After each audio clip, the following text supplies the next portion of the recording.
Hey beauties, welcome back to my channel. Today I'm going to be sharing the 10 perfumes I would purchase first if I was starting my collection over again, from scratch.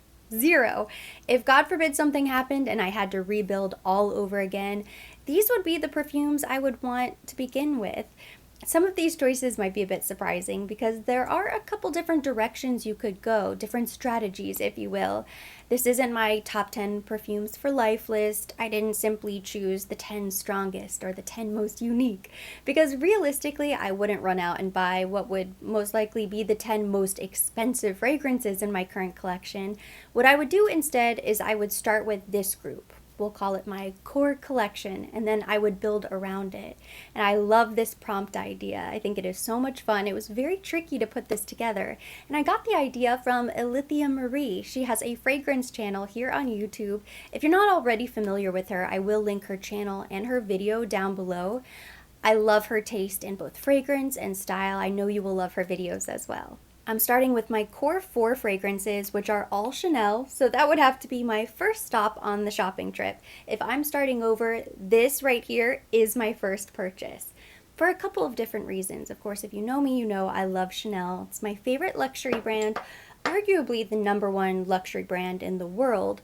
But one of the reasons why I love Chanel so much is that their products are almost always a great investment. And that goes for fragrance, beauty, accessories, fashion, the bags, everything. If I drive to my local beauty boutique and I purchase a bottle of Coco Mademoiselle, I'm going to pay the same price today as someone in, let's say, California, 6, 7, 10 months from now, even if it's a holiday weekend and there are a ton of sales going on, because Chanel Beauty never goes on sale. There are no markdowns. Chanel says this is the set price, this is our value, this is what we're worth, and that's it.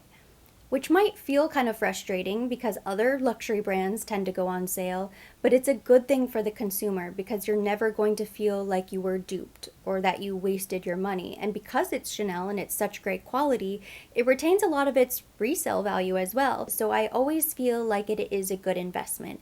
And if you are a fragrance collector, if you are a luxury connoisseur, Chanel belongs in your collection, so I think this is the perfect place to begin. I would buy all 4 of these at the exact same time, so these are in no particular order. I might as well talk about this one. Coco Mademoiselle is a classic, and I'm undecided on whether I would go with the Eau de Parfum, which I recently decluttered an old bottle, or I would go with this new L'Eau Privée, which I also really love. I might opt for the L'Eau Privée just because it is something different. This is intended to be an evening bedtime perfume for romantic, intimate nights in, but I love this. It is beautiful right before bed as kind of that last step of your evening routine, a little self-care moment.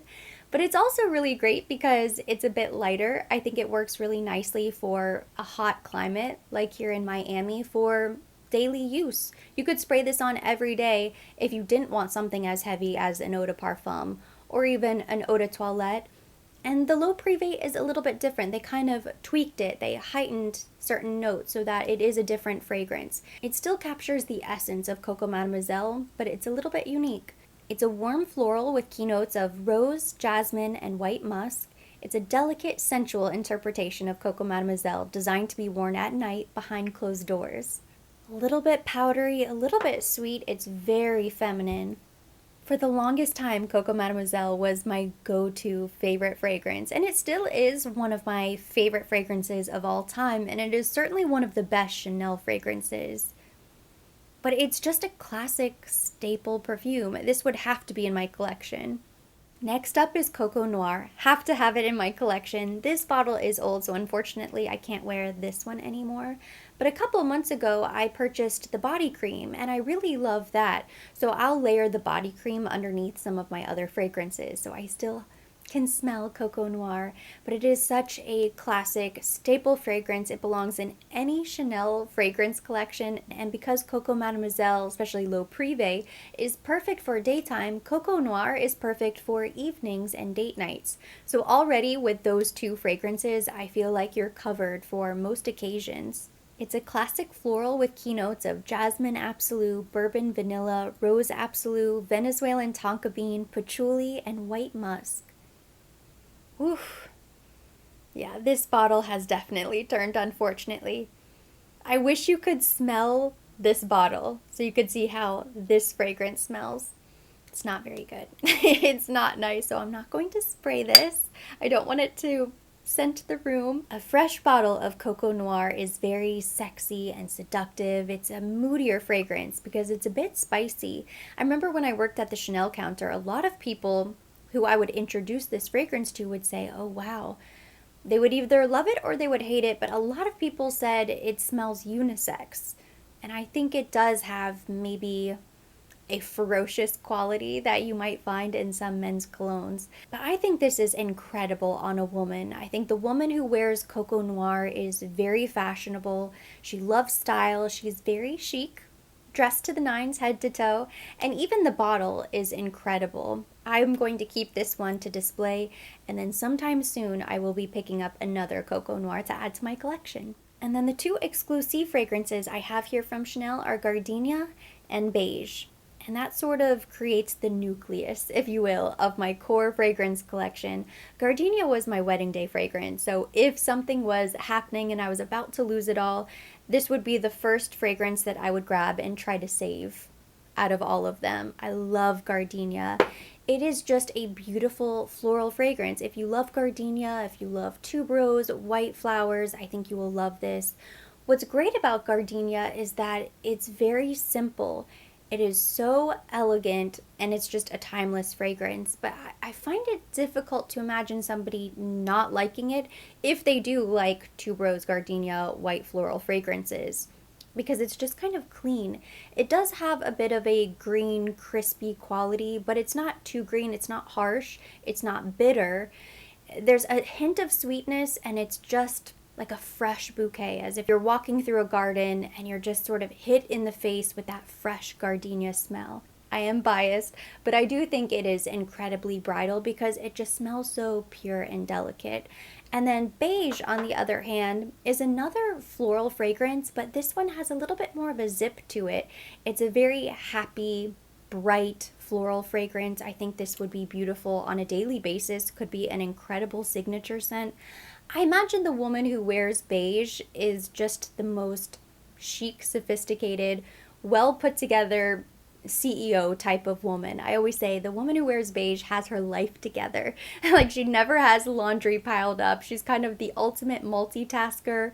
Her hair always looks beautiful and fresh. I know it sounds ridiculous, but that's just what comes to mind whenever I smell this fragrance. I think women who I've surrounded myself with or women who I've encountered in the past who kind of embodied that spirit have smelled similar to beige. They were probably wearing beige. You have to be more familiar with the Chanel brand to even know about beige because the exclusive line isn't as widely available, so it's kind of a hidden secret. I think it does have sort of a mystery appeal because not everybody is going to wear beige, even though it is a bright floral.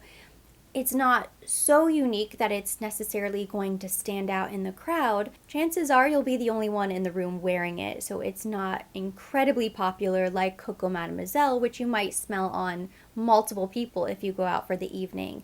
Beige truly is more exclusive, and I think because of that, it has more of a sophisticated, elevated quality. It's an intense floral with frangipani and honey. Oh, it's so nice. It smells like a wild bouquet. It's very clean. Another classic. You really can't go wrong with those 4 fragrances. All of them would be a great investment, a great place to begin your collection if you were just starting out.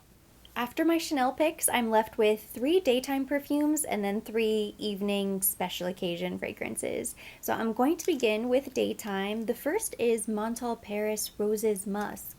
This has become one of my favorite fragrances, one of my most worn fragrances. I love rose, and I would have to have a rose perfume in the top 10, in the first 10, and I think this would be it. Even though it's a relatively new addition to my collection, I think I've only had this for a couple months now. It definitely hasn't been years.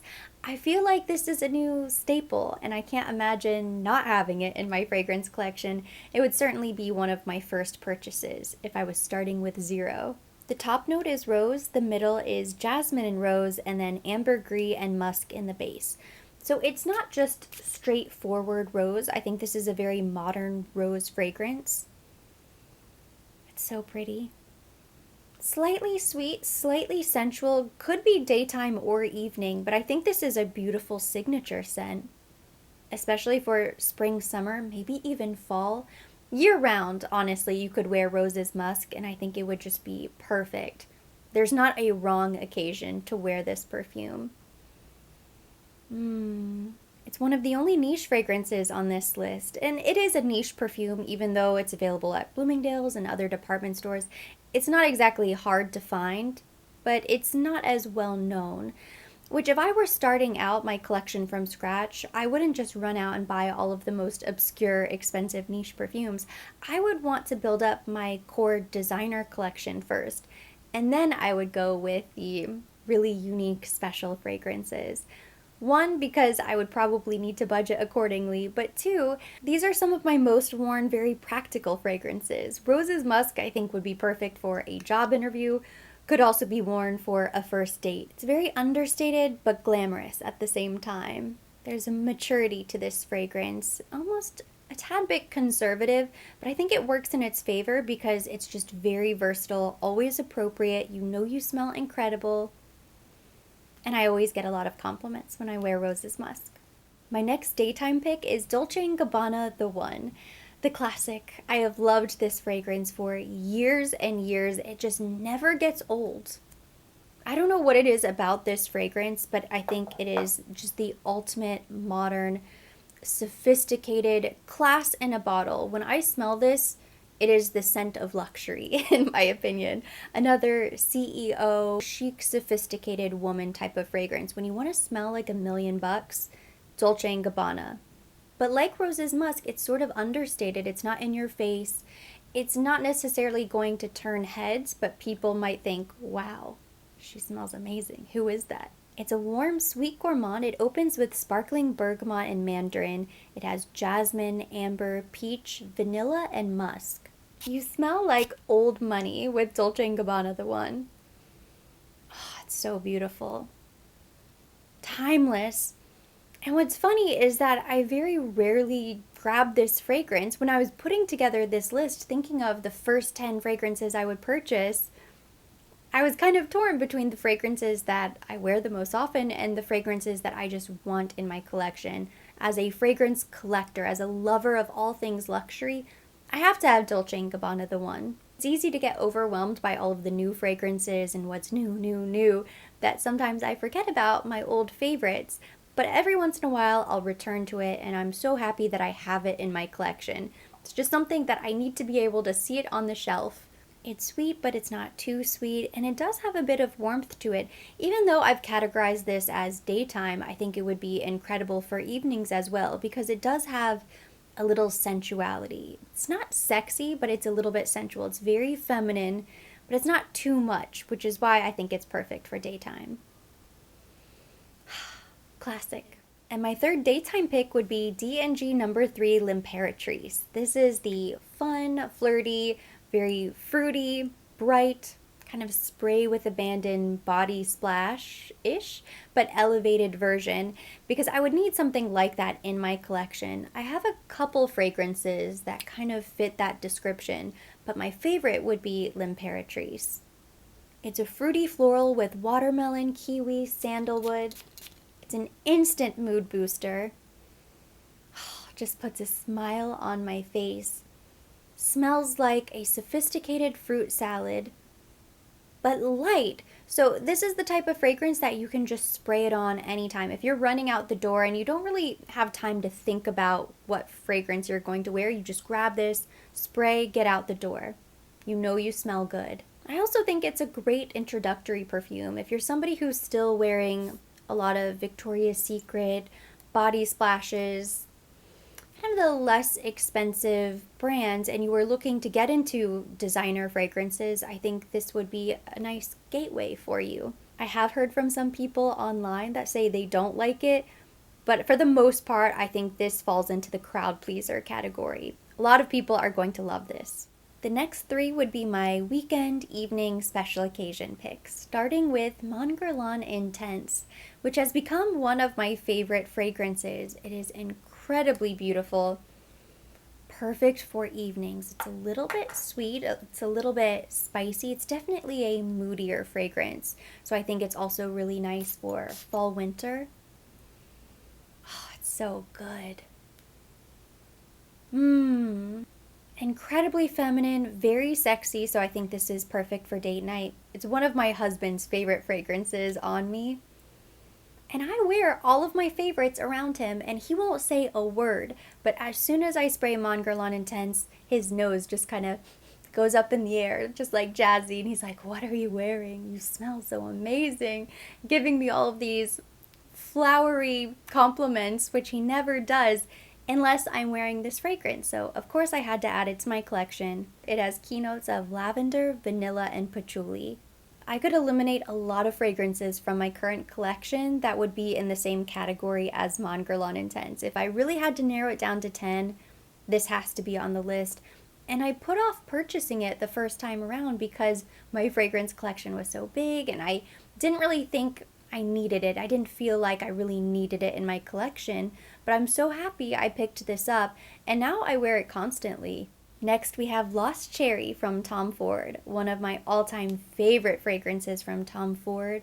It's sweet, it's delicious, and I was kind of torn between this and Rose Prick. I knew I needed at least one Tom Ford on the list, and had I not included Rose's Musk, I think prior to purchasing that, I might have gone with Rose Prick because I also really like that fragrance. Now that Rose's Musk is part of my collection, I think Lost Cherry is the way to go because this is such a standout fragrance. It's definitely a standout among Tom Ford and the entire Private Blend collection. It has cherry, bitter almond, vanilla. It smells so delicious, like a really fancy, expensive dessert you would want to eat. And these notes are not that uncommon. The dry down is incredible. It smells very smooth. I get a lot of sensual vanilla, and it's a baked vanilla. It's not a sweet, sugary vanilla. It has that candy liqueur cherry right off the top, almost medicinal, but the dry down is very elegant and sophisticated. I love Lost Cherry so much. The only reason I waited to add this to my collection is because of the price and because there were so many other fragrances I was purchasing around the same time. But if I had to start all over again, this would be the first Tom Ford fragrance I added to my collection. And the final fragrance is Maison Francis Kurkdjian Baccarat Rouge 540. Of course, it had to be on the list. I wear this fragrance so much. This is probably the biggest dent in any of my current fragrance bottles. I just can't help but wear this constantly, and as soon as I go through this bottle, which who knows when that will be because I have so many fragrances, but it will happen, and then I will simply restock it. I won't even think twice about it because it's a fragrance that I wear, I love. I just have to have it in my collection. This and Lost Cherry would be the two most expensive on the list, and Beige, but you can get a smaller bottle of Beige that is a bit more affordable. But the last two fragrances have that uber luxury price tag. It's one of the only niche fragrances on the list. Most of them are designer.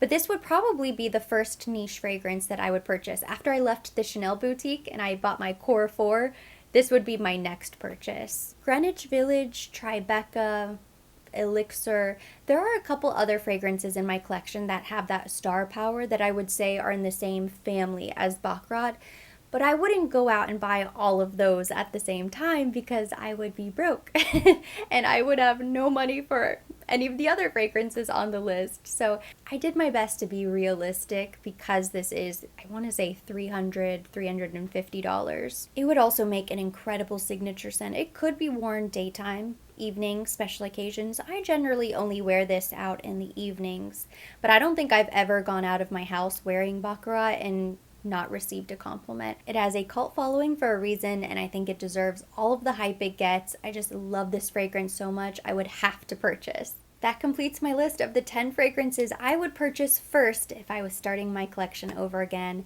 and it's a lot harder to put together than you might think. So now I want to hear from you guys. What would your strategy be? Would you go for your designer fragrances, less expensive, or would you just go for all of your showstopper, unique, niche fragrances first? Comment down below. I'm very curious to hear from you guys. But that completes today's video. Thank you so much for watching. Hopefully you enjoyed it. If you did, give it a thumbs up. Leave me your comments, questions down below. As always, I will be linking everything mentioned, everything on my face down below in the description box for your convenience. And for more videos like this, don't forget to subscribe and hit the notification bell.